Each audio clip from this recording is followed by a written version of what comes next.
Hi friends, welcome back to సంస్కృతి recipes. ఈరోజు recipe అయితే ఏం లేదండి, మన ఇంట్లో వాడే వాటర్ క్యాన్స్ పాకురు పట్టేసి స్మెల్ కూడా వస్తూ ఉంటుంది. అలాంటి వాటిని మనం ఇంట్లోనే చాలా సింపుల్గా ఇంట్లో ఉన్న వస్తువులతోటి బ్రష్ లేకుండా సింపుల్గా క్లీన్ చేసేసుకుందాం. చూడండి ఫ్రెండ్స్, ఈ క్యాన్ మొత్తం లోపలంతా ఎంత పాకురు పట్టేసిందో స్మెల్ కూడా వస్తుంది. ఈ స్మెల్ పోయి పాకురు పోయి నీట్గా కొత్త క్యాన్ లెక్క సింపుల్గా రెడీ చేసిద్దాం. ముందుగా నిమ్మకాయ బద్దని అందులో పిండుకొని ఆ నిమ్మకాయని కూడా అందులో వేసేద్దాం. నేను ఇక్కడ 2 క్యాన్లు క్లీన్ చేస్తున్నాను, 2 నిమ్మకాయలు యూజ్ చేశాను.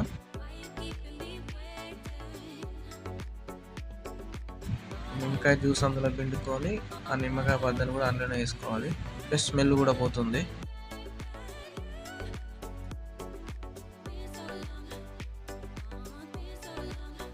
అలాగే బేకింగ్ సోడా అండి, 2 స్పూన్లు బేకింగ్ సోడా వేసాను.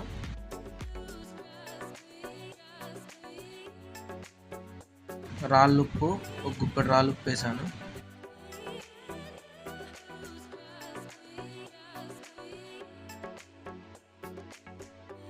కొంచెం హాట్ వాటర్ వేసుకొని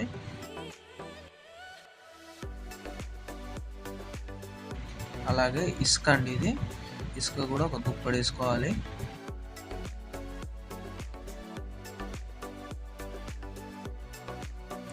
సింపుల్గా ఒక 2 మినిట్స్లో చూడండి ఎంత క్లీన్ అయిపోతుంది. ఇప్పుడు ఈ విధంగా ఊపుకుంటే సరిపోతుంది.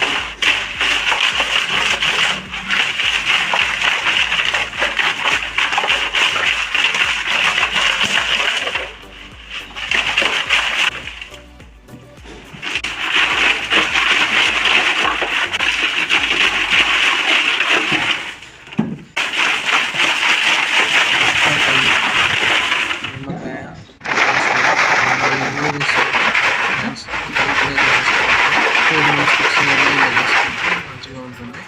ఆల్మోస్ట్ క్లీన్ అయిపోయిందండి. ఇదంతా ఒకసారి పడేద్దాం.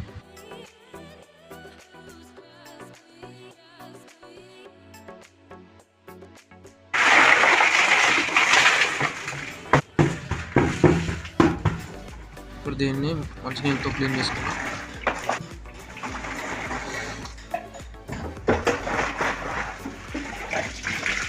స్క్రబ్బర్ తోటి ఒకసారి సోప్ అప్లై చేసి మంచినీళ్ళతో నీట్గా కడిగేసుకుంటే సరిపోతుంది. చూడండి ఫ్రెండ్స్, క్యాన్ ఎంత నీట్గా అయిపోయిందో. ఇక్కడ కూడా ఇంతంత పాకురు కూడా లోపల లేదు, స్మెల్ కూడా మొత్తం పోయింది. కొత్త క్యాన్ లెక్క అయిపోయింది. మీరు కూడా ఒక్కసారి ట్రై చేయండి, రిజల్ట్ కామెంట్ రూపంలో తెలియజేయండి. Thank you for watching. Video నచ్చినట్టయితే లైక్ చేయండి, కామెంట్ చేయండి, సబ్స్క్రైబ్ చేసుకోవడం మాత్రం మర్చిపోకండి. Thank you.